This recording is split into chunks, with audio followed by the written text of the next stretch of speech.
သူမကခြေဘိုးအမွေခံရဲ့ကိုရေးကိုတာအတွင်းရေးမှုဖြစ်ဖို့ညှင်းဆန်ခဲ့တာကြောင့်ပဲဒီဆင်းရဲတဲ့မိန်းကလေးဟာခြေဘိုးမိသားစုရဲ့ထောင်ချောက်ဆင်ဆွဆွဲမှုကိုခံခဲ့ရပြီးအဖမ်းခံခဲ့ရပါတယ်။သူမအပေါ်ဆွဲချက်တင်ထားတာကတော့အတူရောင်ပစ္စည်းတွေရောင်းချမှုနဲ့ပါ။ရောင်စော့ကစီယုံရဲ့တထေးကိုမေးမြန်းဖို့ချက်ချင်းပဲမောကိုသွားခဲ့ပါတယ်။စကားပြောပြီးနောက်မှာတော့ဒီကိစ္စရဲ့နောက်ွယ်မှာဥက္ကဋ္ဌကြီးရှိနေတယ်ဆိုတာကိုသူမရိပ်မိသွားပါတယ်။သူမဟာဥက္ကဋ္ဌကြီးကိုရင်ဆိုင်ဖို့အပြေးအလွှားသွားခဲ့ပေမဲ့ဥက္ကဋ္ဌကြီးကတော့အမိန့်ပေးတယ်လို့မျိုးပဲစီယုံကိုကဲတင်ချင်းရင်သူမကိုဂျွန်ဟီရဲ့ကိုရေးကိုတာအတွင်းရေးမှုဖြစ်အောင်လုပ်ရမယ်လို့ပြောပါတယ်။အခုဆိုရင်စီယုံဟာနိုင်ငံခြားထွက်ခွာခွင့်ပိတ်ပင်ခံထားရပါပြီ။ရောင်စော့ကတော့ပြန်သွားပြီးစီယုံကိုတီချနားချရတော့မှာပါ။တစ်ဖက်မှာလည်းဂျွန်ဟီနဲ့မြောင်ဟွမ်တို့ဟာမီဒီယာကိစ္စနဲ့ပတ်သက်ပြီးရန်ဖြစ်နေကြပါတယ်။သူတို့နှစ်ယောက်လုံးကတယောက်ရဲ့အားနည်းချက်ကိုတယောက်ဖော်ထုတ်နေကြတာပါ။ဒေါသထွက်နေတဲ့မြောင်ဟွမ်ကဂျွန်ဟီကိုအရှိန်နဲ့ရိုက်လွှတ်လိုက်ပါတယ်။အဲဒီနောက်ရောင်စော့စီကိုဂျွန်ဟီစီကဖုံးဝင်လာပါတယ်။သူမရောက်သွားတဲ့အချိန်မှာဂျွန်ဟီကမူးနေပါပြီ။သူမကဂျွန်ဟီကိုနှစ်သိမ့်ပေးဖို့ကြိုးစားပြီးမြဲလက်ကိုမြှောက်လိုက်တာနဲ့ဂျွန်ဟီကကြောက်လန့်တကြားတရိတ်ဆန်လေးလိုရှောင်ဖယ်သွားပါတယ်။သူမရဲ့သမီးအရင်ဖြစ်သူဒီလောက်ထိနာကျင်နေတာကိုမြင်တော့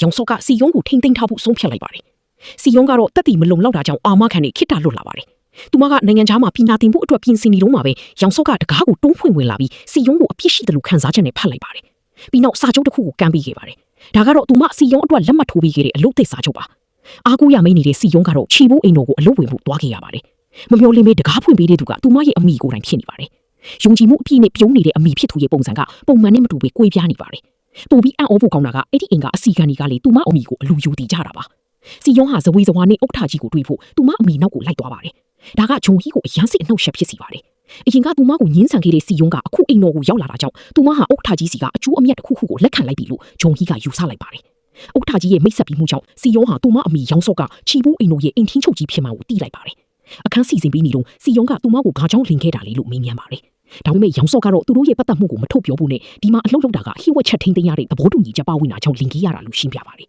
။နူအန်ဒီစီယုံကတော့ထားကိုယုံကြည်သွားပါတယ်။သူမကိုယ်တိုင်ကချီဘိုးမိသားစုရဲ့အမွေခံအစစ်အမှန်ဖြစ်နေမယ်ဆိုတာကိုတော့စီယုံတယောက်အိမ်မက်တောင်မှမမှတ်ဖို့ပါဘူး။တစ်ဖက်မှာလေဥက္ကဋ္ဌကြီးကမနှက်ဖြန်အစီအဝေးမှာမိမဖြစ်သူဂျုံဟီကိုအမွေခံအဖြစ်ခန့်အပ်မယ်လို့ကြေညာလိုက်ပါတယ်။ဒီသတင်းကိုကြားတော့မြောင်ဟွမ်ကအယံစိုးရင်သွားပြီးဂျုံဟီကစိတ်မနှိုးဘူးလို့ချက်ချင်းပြောပါတယ်။ဒါပေမဲ့ဂျုံဟီကတော့လက်ခံလိုက်ပြီးသူမအဖိုးကိုစိတ်ပြအောင်မလုပ်ပါဘူးလို့ကတိပေးလိုက်ပါတယ်။ဒါကဥက္ကဋ္ဌကြီးကိုအယံစီကျင်းနေစီပြီးမြောင်ဟွမ်ကိုလေဂျုံဟီကိုကူညီဖို့ခိုင်းစီပါတယ်။ရုံးကောင်းတေးမှာတော့မြောင်ဟွမ်ကထောက်ကိုလက်မခံနိုင်ပဲဂျုံဟီကိုတိုက်ခိုက်ဖို့နောက်ဆုံးနည်းလမ်းကိုတုံးဖို့ဆုံးဖြတ်လိုက်ပါတယ်။မကြာခင်မှာပဲဂျုံဟီစီကိုမြောင်ဟွမ်စီကဖုံးဝင်လာပါတယ်။သူမဟာကားပါကင်ကိုအပြေးအလွှားသွားခဲ့ပြီးမြဲဂျုံဟီကသူမကိုမီးအောက်ချန်ထဲမှာပိတ်လှောက်ထားခဲ့ပါတယ်။အဲဒီနောက်သူမဟာမြောင်ဟွမ်နဲ့ချင်းထားတဲ့အတိုင်းသူ့တောင်ကိုမောင်းထွက်သွားပါတယ်။ဂျုံဟီကမြောင်ဟွမ်ကိုကြောက်နေရတာကလူကြီးတွေ9နှစ်ကသူမဟာကားနဲ့လူတစ်ယောက်ကိုတိုက်ပြီးပြေးထွက်သွားလို့ပါ။အခုတော့ဒီကိစ္စကိုမြောင်ဟွမ်ကသူမကိုချင်းချောက်ဖို့ပြန်သုံးနေတာပါ။မြောင်ဟွမ်ကဂျုံဟီစီကို USB တစ်ခုပိတ်ပြီးမနှက်ဖြန်အစီအဝေးကိုမတက်ဖို့နိုင်ရင်ဒီလျှို့ဝှက်ချက်ကိုလူရှင်ကြားလာဖြေချမယ်လို့ချင်းချောက်ခဲ့ပါတယ်။အကျိုးအကြောင်းဖြစ်နေဂျုံဟီဟာအမွေခံခန့်အဖွဲကိုမတက်နိုင်ခဲ့ပါဘူး။ဥက္ကဋ္ဌကြီးကတော့အရန်ဒေါသထွက်ပြီးစီယုံပဲရောက်နေလေလို့မေးမြန်းပါတယ်